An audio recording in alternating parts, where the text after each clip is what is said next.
If there's one field of historic research where the amount of contradicting data presented to us surpasses any other event, it has to be the thematic complex of the Third Reich and Adolf Hitler. There are roughly four narratives that we know from literature. The medial or the official narrative paints Hitler as the ultimate evil, trying to conquer the world and being responsible for terrible atrocities. The academic narrative tells us essentially the same story, but it is more differentiated and has many works with substantial sources. Then there are two narratives in revisionist history. Hitler was an agent funded by the powers that be to build up Germany for the next big war, and the second, Hitler fought against the powers that be, and all kinds of mixes between these narratives. The most famous example of this ambiguity is Dunkirk, where Hitler let the British army escape, which greatly angered his generals. You could argue in favor of Hitler. This act was a sign of goodwill to open up the possibility for future negotiations. Or you could argue that he let the army escape on purpose to strengthen the British position in the long run, thus sabotaging Germany's war effort. Both are completely valid points, and you see just from this one example how difficult it is to paint a somewhat accurate picture, as there is truth in all narratives. So how can one evaluate what really happened is to look for events that coexist in both the academic and the revisionist literature and are backed up by evidence, and thus we can try to sort out some of the myths and contradictions to this subject. Historical background. The First World War and the manifestation of communism through the Soviet Empire was the initial plan of the Illuminati to defeat the remaining parts of the Old World by installing a communist regime in Germany and Russia, and ultimately the whole world. They succeeded in Russia first with the moderate Menshevik takeover of Tsarist Russia, or the Mark Revolution, and then the October Revolution with the radical Bolsheviks under Lenin, who immediately started applying ways of terrorizing the rural people, called the kulaks, by confiscating their food and deporting and executing those who resist.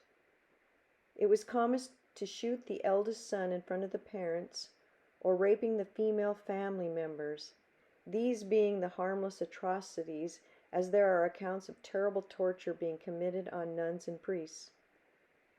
Concentration camps, the later vast Gulag system, started in 1918. In the cities and villages, Lenin used mainly a system of spies who would pretend to be counter-revolutionary, only to reveal being of the Tshaka and immediately shooting all those to resist. And it took until 1922, the end of the Civil War, to subdue the Russian people. But that was only the start of their suffering, with Stalin succeeding Lenin. Both committed terrible atrocities and genocides, being responsible for three major famines, with together 20 million, destroying many cultures, sites as churches, and murdering up to 60 million. The most famous crime is the murder of the Romanov family, including the children, to cover up their involvement in the downfall of Tartaria.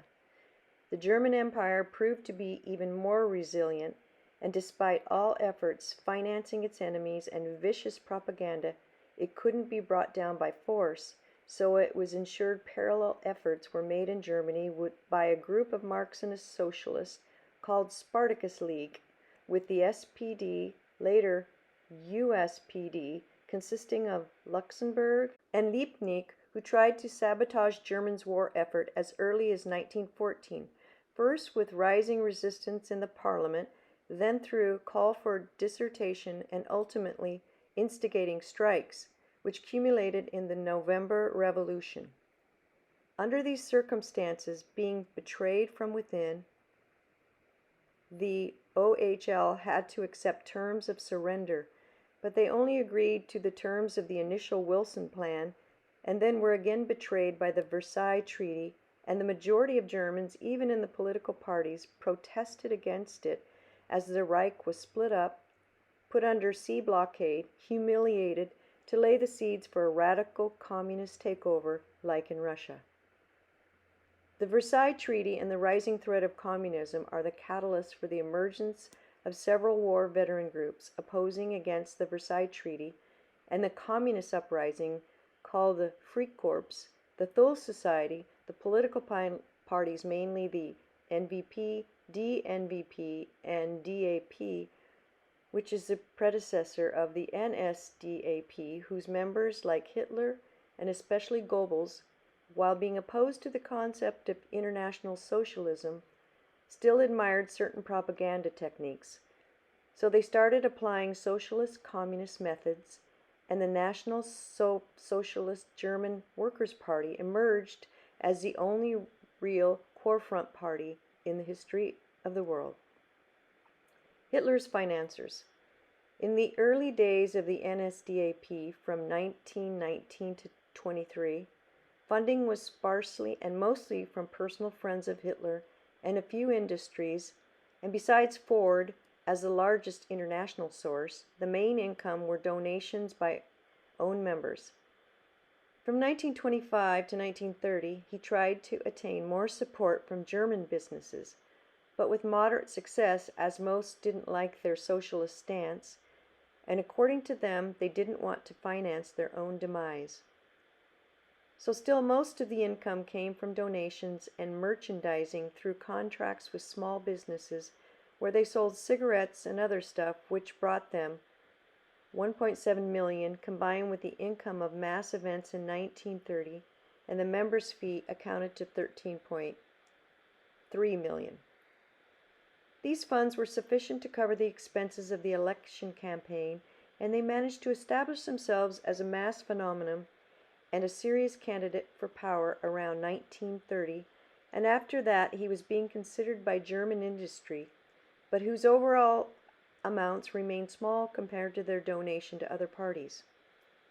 This is presented by the revisionists Kosek and Rose in Groby Windig, who based their research on the academic Gunther F. Schmidt. It is the same time the popular Marxist myth emerged that Hitler was funded by the capital, which was proven false by another academic called Turner, who backed up the financing presented by Schmidt of the NSDAP with substantial evidence.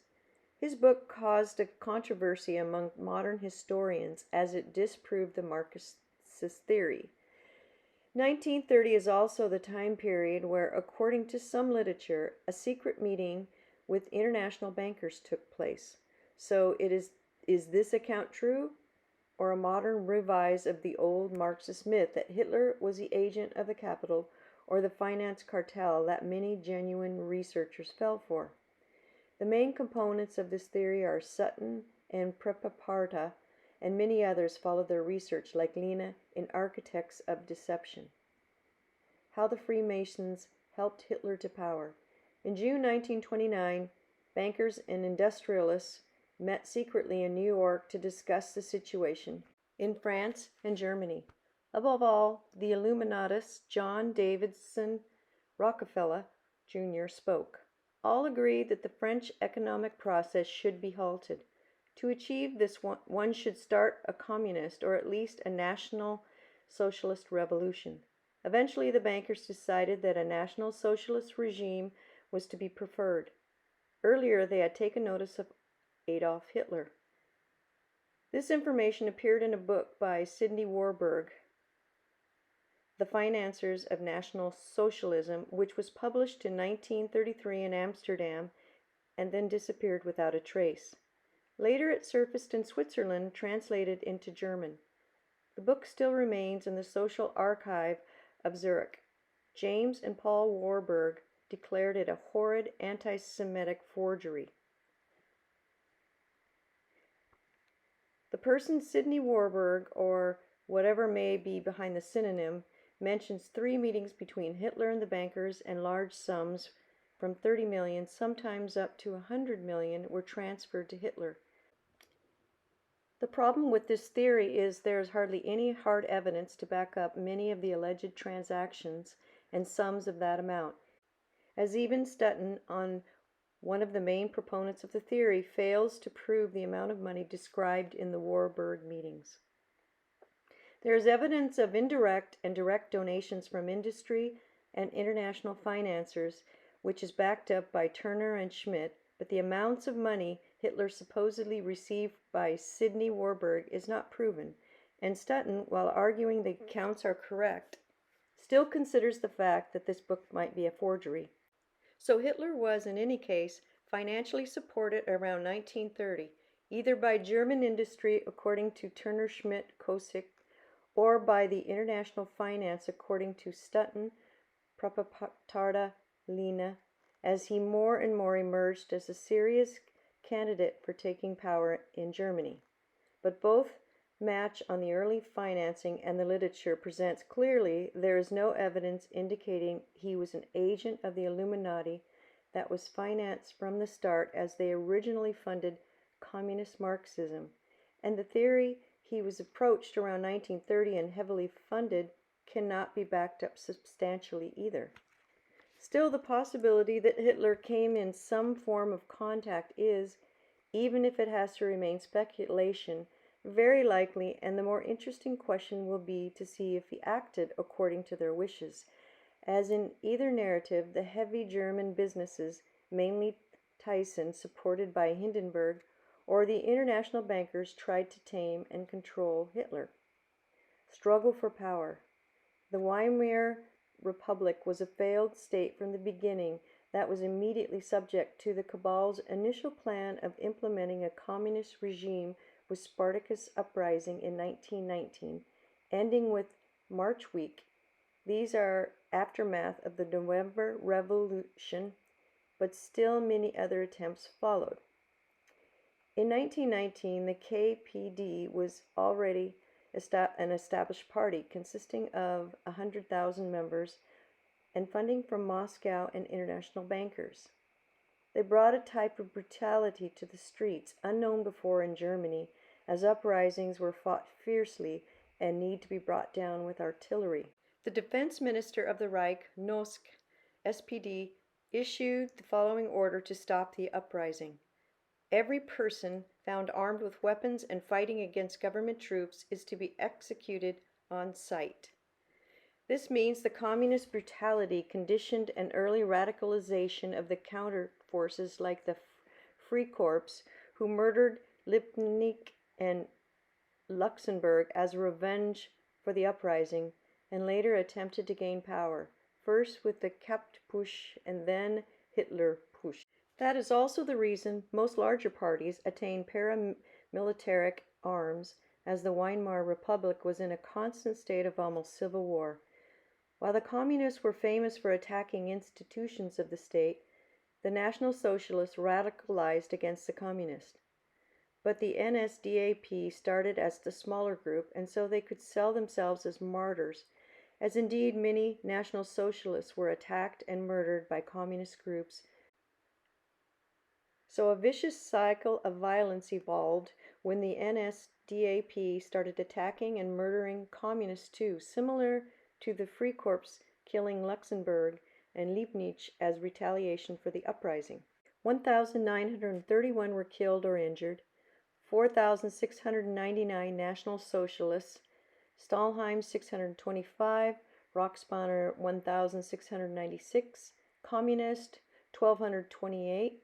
Perpetrators were National Socialists in 2,589 cases, Stahlhelm in 320 cases, Reichsbanner in 1,884 cases, and Communists in 4,184 cases. This is also backed up when looking at the evolution of member numbers, which collaborates with the funding of both parties. The NSDAP has steady growth, while the KPD already had many members in the beginning. And as the NSDAP was growing stronger, many Germans starting to hope this party would achieve what the Weimar Republic was incapable to do, establishing law and order again. But the international bankers were controlling what was happening, and even if they didn't finance Hitler, they sure did ease his way to power by ensuring with the Dawes and the Young Plan the financial dependency of the Weimar Republic, further creating the Great Depression and withholding credits in time of need, and and thus steering more and more people into the arms of radical parties. So we can conclude for now, Hitler wasn't financed as a marionette from the beginning, and the NSDAP emerged largely self-funded, but he might have been approached around 1930 by the Illuminati to control him because he showed promise as a potential candidate for power in Germany. But did he fulfill the wishes of the people who liked to tame him, or had Hitler something different planned?